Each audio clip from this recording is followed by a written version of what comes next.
You're listening to the Monday Night Community Show with Daniel on BRFM.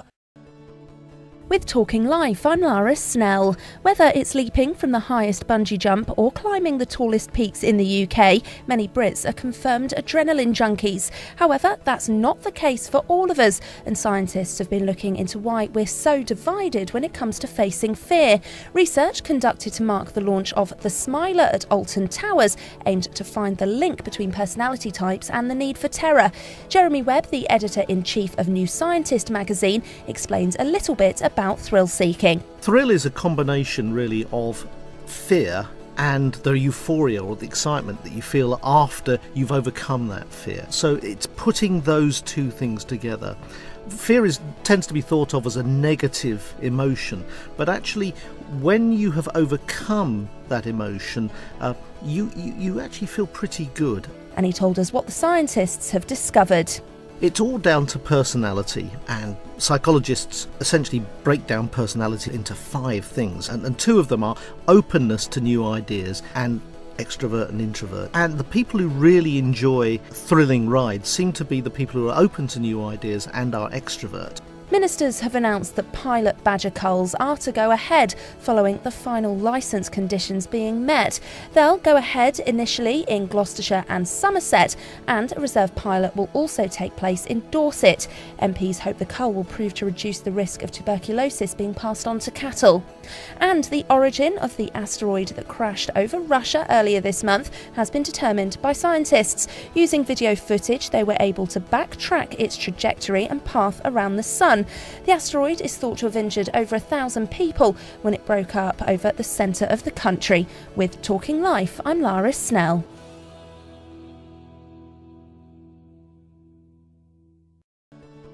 With Talking Money, I'm Lara Snell. Prospective first-time buyers are finding the dream of owning their own property further from reach than ever.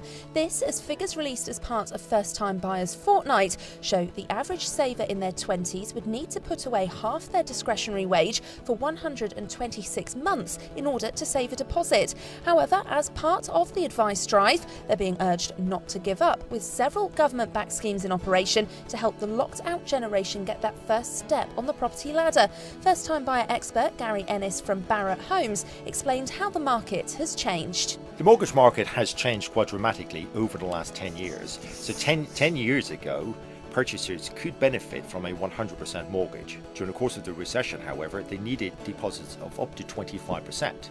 Now they can benefit from a 5% deposit, get a 95% mortgage using the government-backed scheme called New Buy. And he had this advice for people who'd like to own their own home. My first advice is really to ignore the dramatic headlines that appear in the papers, that buying a new home isn't a possibility. That is simply not correct. I would urge people to get financial advice and find out what options are available for them. House prices rose by 0.2% last month, but remained the same as a year ago, according to the latest figures. The numbers also show that the average house in the UK now costs just over £162,000. The figures seem to suggest a lack of movement in the market in the last 2 years, with some tentative signs over the last few months that things may pick up. And pensions should now be a little clearer following the introduction of a new code of conduct for insurers. It means that people approaching their retirement will now have their pension options explained to them fully by their provider. Insurers are required to let customers know that they can shop around for retirement incomes. With Talking Money, I'm Lara Snell. With Talking Health, I'm Lara Snell. The British Heart Foundation have released research marking No Smoking Day, revealing that the average smoker now spends around £2,500 a year on the habit. That's £50 a week. The study also shows not just how much people are spending, but the amount of money which other areas of their lives, particularly their families, could be missing out on. They're encouraging smokers to consider the financial incentives behind quitting, as well as the obvious health benefits. Dren Maddock, a senior cardiac nurse from the BHF, told us a bit more about the research. So here at the British Heart Foundation, we've spoken to smokers up and down the country, and we found that just under a third of smokers say that their family hate them smoking, and a quarter of them also enjoy smoking far less than they used to because they feel more guilty about it, which probably relates back to the amount that they're spending on it.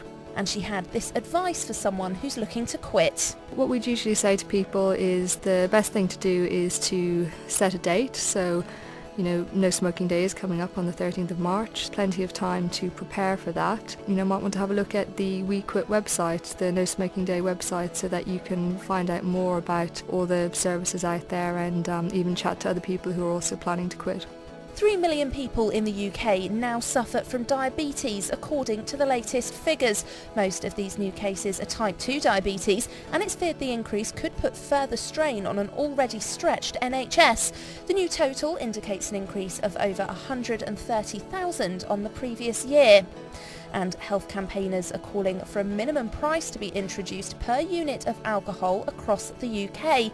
The coalition of 70 health groups hopes to bring together the different strategies being proposed to reduce the effects of alcohol abuse. They also want to see tougher rules on sales and a ban on advertising. With Talking Health, I'm Lara Snell.